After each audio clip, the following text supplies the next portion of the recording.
So hopefully this title will become clear at the end. I've tried to be a bit clever here and use a literary reference. Yeah, hopefully it will become clear as I go on.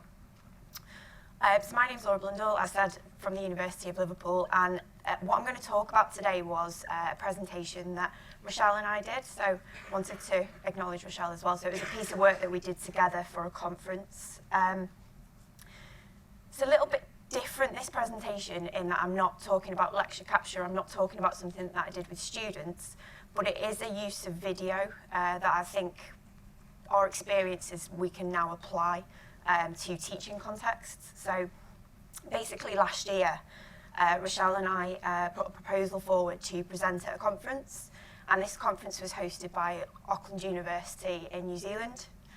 It was the SOTEL conference. Now, as you can imagine, we couldn't get funding to go.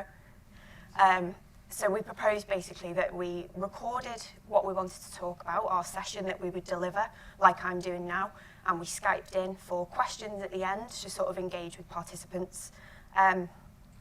So it's sort of a reflection on what we learned through that process. The thing probably that I was most surprised about was how quickly we networked through this sort of approach. So provided a YouTube video of what we wanted to talk about, which was a reflection on a staff development session that we'd done on digital storytelling, and I will post the link again to the video if anyone's interested. But we made ourselves available via Skype, so I think it was 9 o'clock in the morning there, and was it 9 o'clock at night here, something like that. So we were on Valentine's Day, yeah, Rachelle and I spent our Valentine's Day together, Skyping into New Zealand, as you do. We took questions from the panel, which was excellent, worked really well, the tech didn't fail us, which was amazing.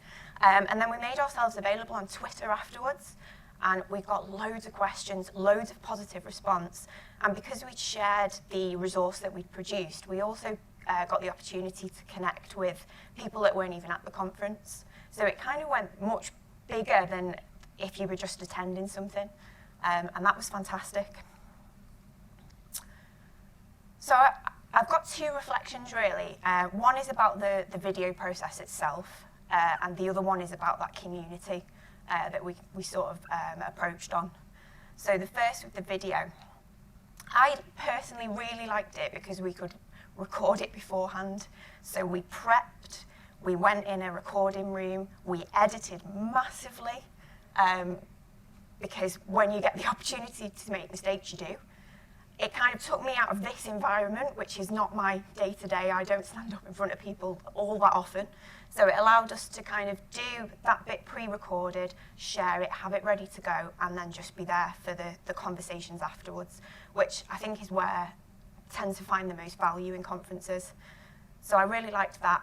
And again, the fact that it broke down those sort of global boundaries, this wouldn't be the sort of thing that we could have done to be able to network with people from Australia and New Zealand and build that community. The community itself, again, allowing us to talk with people that we wouldn't usually get the opportunity to network with. We're in the same industry. These were all people, educators, but we might not necessarily make those contacts. What I would say is the video itself, I saw it as the catalyst. So that was the thing that we recorded, we had ready to go, but all the good stuff happened off the video platform. So it was the fact that we made ourselves available on Twitter. We used Skype for the engagement, but it was that initial video, that catalyst to kind of bring us on.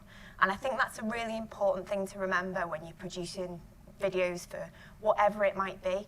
So it might be a conference like this. This is almost like flipped classroom, flipped conference. Whether it's learning resources, it's that catalyst, what is it hoping to lead to? And I think that's a really nice way to think about video, and I perhaps don't think we'd planned that, but it was kind of something that happened organically and a really good benefit. So just thinking about how we might apply that to our students. Again, it's thinking about what you want your video resources. What do you want them to achieve? What do you want them to be the catalyst to? And that might be in classroom conversations, it might be watch this and discuss, it might be stuff that happens online, it might be sort of the problem-solving stuff. It's very much like what Laura was saying before about where's it going to lead to. We don't want this to be just moving pictures. Don't want it to be passive. It's kind of what's it going to trigger. And I don't think I'd thought about content creation like that before, and this sort of opened my eyes. Thank you. So I just wanted to give some sort of practical tips. Let me just make sure I cover all these. So I suppose, yeah, things to consider if you're going to take this approach and producing any content.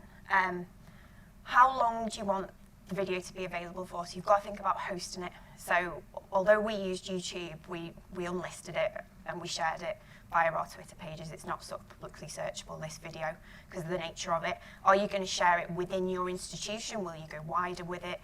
How long do you want it to be accessible for? You know, if you're working in a field where the information is changing quite rapidly, you might not want a permanent kind of opinion or a permanent resource online if it gets outdated very quickly. So just think about that. Prepping. You think you can go in and record these videos off the top of your head. You can't. You need at least some sort of prompt, otherwise you're going to be doing a lot of editing. So yeah, just a little thinking through and prepping, particularly if you're working alongside somebody else. You've got to figure out that who's saying what sort of thing. Yeah, and then your audience, who is this for? What is the catalyst? What are you using it for? And I think just giving it a go, not being afraid of it, and yeah, you don't have to use it if it's not what you wanted, but it's one of these things, a skill that you can develop over time. I think that's it. So the tenuous link from the title is that the conference was in New Zealand. What do you think of when you think of New Zealand? Lord of the Rings. The quote's a Tolkien one. So it's basically about the fact that video allowed us to break down boundaries. Home was behind us, the world was ahead in New Zealand via Skype, and we kind of treaded that path. I told you it was tenuous.